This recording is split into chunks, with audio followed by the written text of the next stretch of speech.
Match reaction, Fulham 0, Manchester United 1. Your reaction to that game? Celebrating a win, Martinez goal, couldn't believe it. I don't know where it come from. I nearly lost the will to live. But without them fans there today with their fantastic support, I tell you, I was going mad.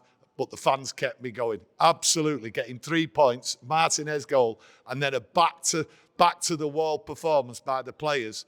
Just absolutely, I did not expect that. Should it have been 2-0 though? That Ahmad chance ruled off for offside. To me, looking at it, he was onside. But the line, where's the line? Someone just put a little curve on it there and just made him offside. I thought it was a goal, me. Seem to bend the rules when it's Manchester United, though. Let's have it right. But take us through that first half. Your thoughts on that? Who's coaching these players? I'm telling you now. I'm being truthful with you now. I looked at that first half and it was absolutely terrible. I mean, the build-up play. Who's building the play up here for the players to control the ball? The coaching is terrible. I look there at HØJLUND, and I'm going in on HØJLUND here. Every time the ball was given to him, at his feet, he lost it. In the air, didn't get it. The control, what he was doing, was garbage. To be honest with you, I looked at him and I said to myself, do you know what? Should have brought him off after 30 minutes and brought Xerxes on. No, I do get that. Bruno dropped into a deeper role today. Amarin did say because he was the best currently available to help with that build-up play. How do you think he done with the build-up play, helping the team?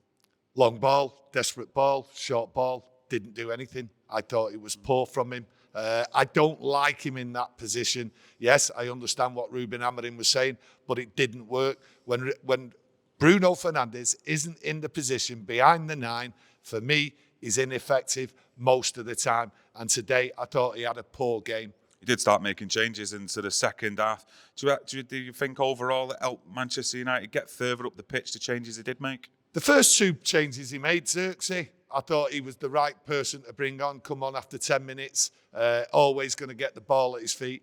I thought United, with him there, they had a little bit more energy. I wouldn't say they were great, but they had a bit more energy. I did like Yoro when he come on, because there was a bit of a back to the wall. There was pressure on United, and I thought he stood up to it. There was 1 or 2 tackles there, and his position was fantastic. Do you think defensively, though, we've done good? Because I can't remember too many clear shots on goal that Fulham actually had. You're looking late in the second half. Adama Traore had one. Muniz as well, late on in injury time as well, where he spun.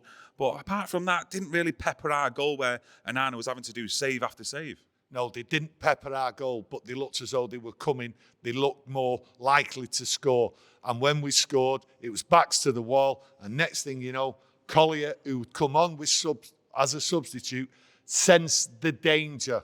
He sensed the danger. And for that alone, what he did, I'm giving him man of the match. He stood there, he seen the ball, he realised, get back on your line, where everyone was moving out. He went back on the line because he knew he had to be there.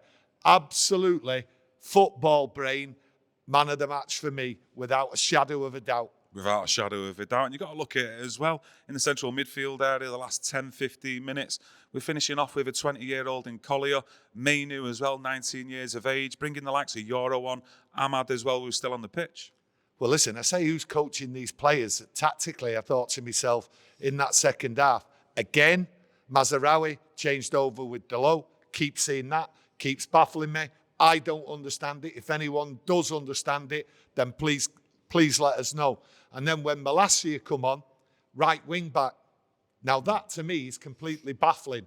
Okay, we was up against it, holding on, and Malacia's on there. And I thought to myself, why are you there? He's not even played him as a left wing back when really he could have changed and come on for Delo when Delo was suspended.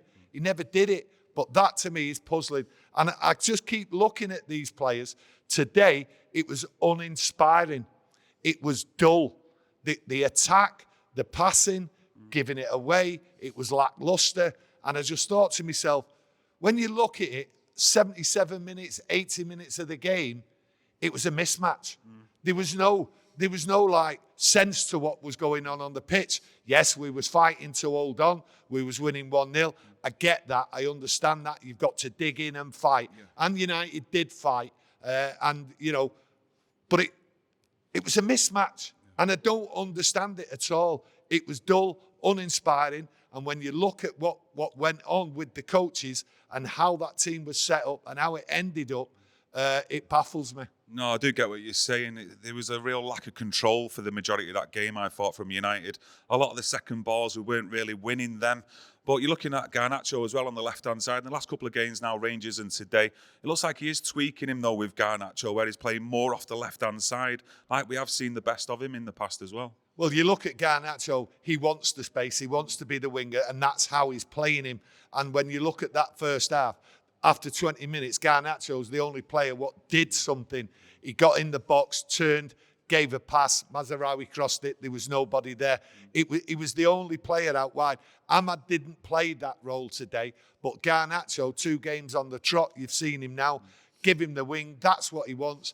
And he was in the game, but there was nothing. What lacked today was the 2 wing backs coming up, supporting Garnacho and Ahmad and going past him. We didn't see that. There is no attack.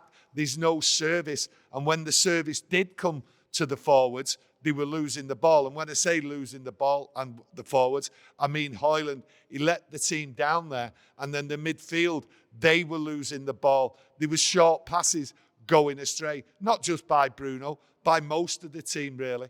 And I thought when you looked at it, United build-up play, slow at the back.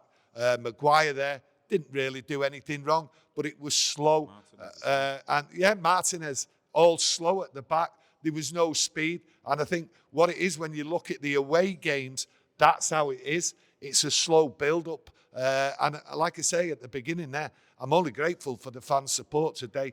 Really kept me going and interested. A lot of people out there will be sort of like moaning about that game, how poor it was and everything. And I have to say, there is plenty of parts of that game what was poor.